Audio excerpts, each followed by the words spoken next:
आज मैंने एक पोस्ट देखा और जब मैंने वो पोस्ट को पढ़ा तभी से मैं ज़रा डिस्टर्ब्ड हूँ एंड मुझे लगा कि क्यों ना मेरे दिमाग में जो चल रहा है वो मैं आप सब लोगों के साथ साझा करूँ।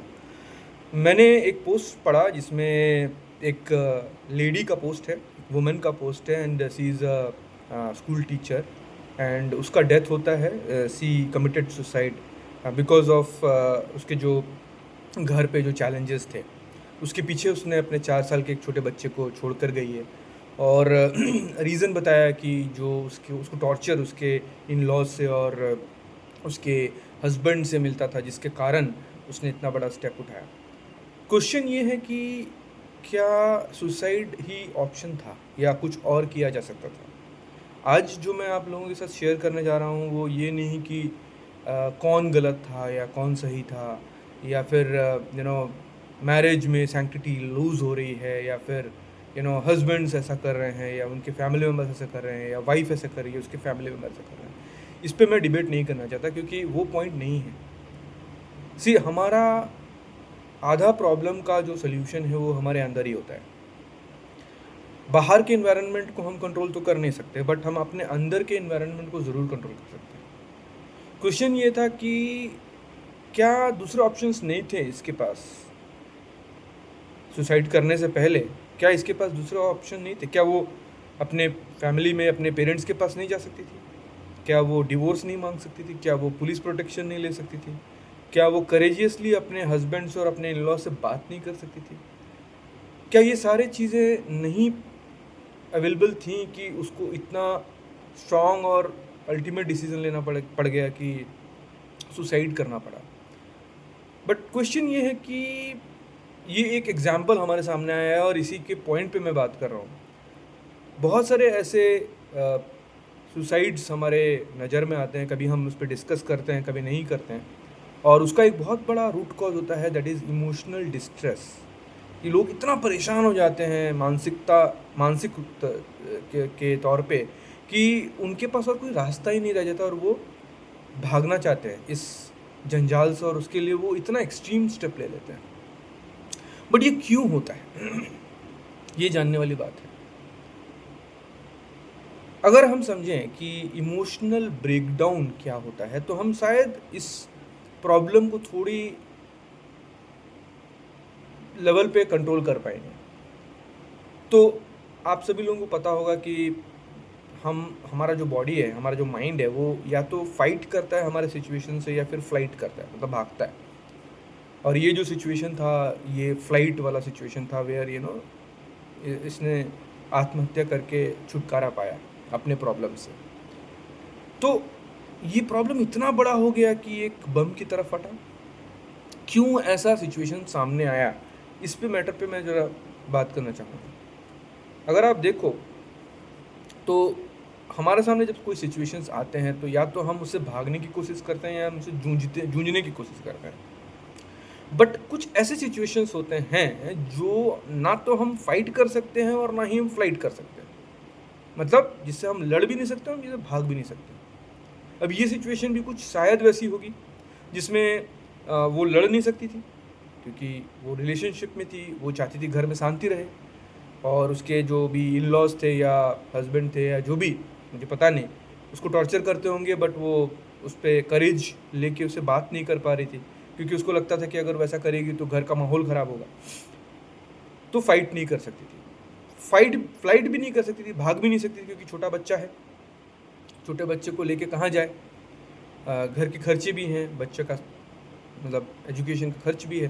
तो ये सारी चीज़ें हैं और फिर समाज क्या बोलेगा, ऑल दोज थिंग्स हमारे दिमाग में आती हैं। तो शायद इसके कारण भी she would have tried to fly from that particular situation, भागने की कोशिश किया होगा। अब हमारा बॉडी को एक प्रॉब्लम आ रहा है, समझ लीजिए एक हमारे माइंड में एक चैलेंज वाला सिचुएशन आ रहा है, ना तो हम भाग रहे हैं ना ही हम फाइट कर रहे हैं।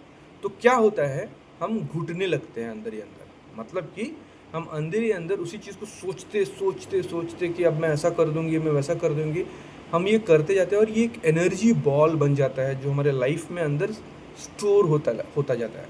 एक एग्जांपल देता हूँ, हमने बहुत सारे ऐसे एग्जांपल्स भी सुने होंगे जहाँ पे कुछ working professionals they have committed suicide because job में बॉस का इतना टॉर्चर था, जॉब छोड़ नहीं सकते थे, जॉब कर नहीं सकते थे, करेंगे तो रोज़ का चैलेंज, छोड़ नहीं सकते थे क्योंकि अगर छोड़ेंगे तो घर का खर्च कौन चलाएगा, दूसरा जॉब मिल रहा नहीं था तो करें क्या, इतना कर्ज है, सब कुछ निपटाना है, तो चलो डेथ ही एक ऑप्शन है, सुसाइड कर लेते हैं। तो बात यहाँ पर ये आती है कि क्या तीसरा ऑप्शन नहीं है? तीसरा ऑप्शन है, लेकिन अगर हम ऑप्शन को खोजें, चैलेंज यहाँ पर ये होती है कि हम हेल्प सीख नहीं करते, हमारा फोकस इतना प्रॉब्लम पे रहता है कि वो प्रॉब्लम इतना बड़ा हो जाता है कि हमें फिर सिर्फ प्रॉब्लम ही दिखता है। लेकिन अगर हम सोल्यूशन की तरफ जाएं और पता करें कि कैसे इससे बाहर आ सकते हैं, तो हमको लगेगा कि यार ये प्रॉब्लम उतना बड़ा भी नहीं था, इसे डील किया जा सकता था, सुसाइड से बड़ा तो प्रॉब्लम नहीं था, डेथ से बड़ा प्रॉब्लम तो नहीं था, ये लाइफ हमें ऊपर वाले ने दी है, इसे तो रिस्पेक्ट करना पड़ेगा। लेकिन ऐसे सिचुएशंस क्यों आते हैं कि लोग सुसाइड कर लेते हैं, ऐसा स्टेप्स ले लेते हैं? तो जो मैं बात कर रहा था कि जब आप रिएक्ट नहीं करते हो किसी सिचुएशन को, ना तो आप भागते हो सिचुएशन से और ना ही आप फेस कर पाते हो उसको, तो ये इमोशंस जो हैं, नेगेटिव इमोशंस हमारे बॉडी में स्टोर होते जाते हैं। जब ये स्टोर होते जाते हैं तो 2-3 सिम्टम्स आपको दिखेंगे, जिसको हम साइकोसोमैटिक डिसऑर्डर्स बोलते हैं। हेडेक होगा, यहाँ पे पेन होगा, स्टिफनेस आएगी, बॉवल मूवमेंट्स जो हैं वो recurrent, you have to go to loo, है ना, यूरिनेशन बढ़ जाएगा, कफिंग आएगा। ये सारे चीज़ें ऑप्शंस, ये सिग्नल्स हैं जो हमारा बॉडी हमें देता है कि भाई आपका बॉडी अब झेल नहीं पा रहा है, जो इमोशंस आप अपने अंदर में कैरी कर रहे हो, इसको निकालना है कहीं ना कहीं। और फिर उसके बाद वो आपके दिमाग पे असर करता है, जो कि डिप्रेशन का रूप लेता है, जहाँ पे आप हमेशा ये सोचते हो कि मेरे लाइफ में और कुछ नहीं है, सिर्फ प्रॉब्लम्स हैं, और इससे छुटकारा पाने का एक ही कारण है और वो है सुसाइड और रनिंग फ्रॉम योर लाइफ। यहाँ पे क्या कर सकते हैं? यहाँ पे जो सबसे बड़ा इशू है कि हमारे पास क्लैरिटी, स्किल्स, रिसोर्सेस और मेंटल एटीट्यूड, ये 4 एस्पेक्ट्स को देखने की ज़रूरत है। तो अगर मैं ये लेडी की बात करता हूँ, तो सिचुएशन था कि घर में चैलेंजेस हैं, इतना है कि झेल नहीं पा रही, चाहती क्या है, लाइफ में इंडिपेंडेंट होना, ताकि कोई प्रॉब्लम ना रहे, कोई इश्यूज़ ना रहे। क्यों नहीं पहुंच पाए? क्योंकि शायद क्लैरिटी नहीं था। क्लैरिटी हमें बताता है कि दूसरे कौन कौन से पाथ है जो आप ले सकते हो। मतलब क्या मैं डिवोर्स ले लूँ, क्या मैं अलग रहूँ, क्या मैं पुलिस प्रोटेक्शन ले लूँ, क्या मैं अपने घर पे जा सकती हूँ, ये क्लैरिटी। अगर मैं इस रिलेशनशिप से बाहर आती हूँ तो क्या क्या ऑप्शन है मेरे पास available.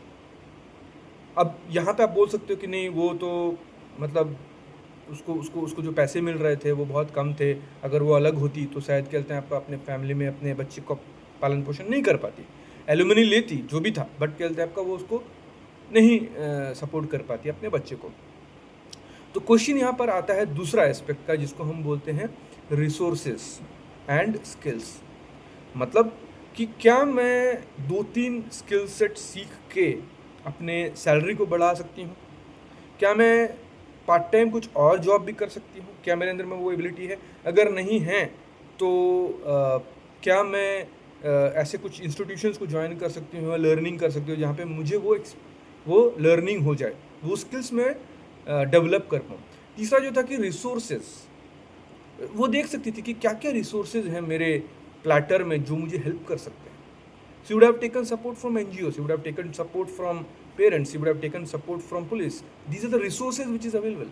She would have taken support from people who can really help them come out of that mental agony, mental challenges, mental situations. ये सारी चीज़ें कर सकती थी, बट वो नहीं कर पाई।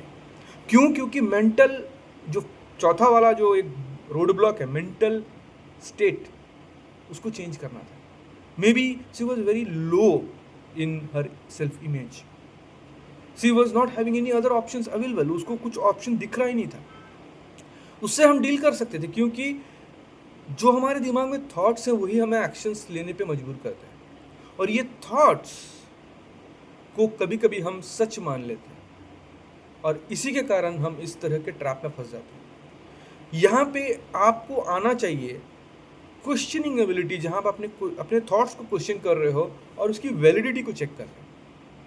और 99% अमूमन ये पाया गया है कि जो आपके थॉट्स होते हैं वो एक्चुअली सही नहीं होते हैं, वो गलत होते हैं, वो इन्फ्लुएंस्ड होते हैं।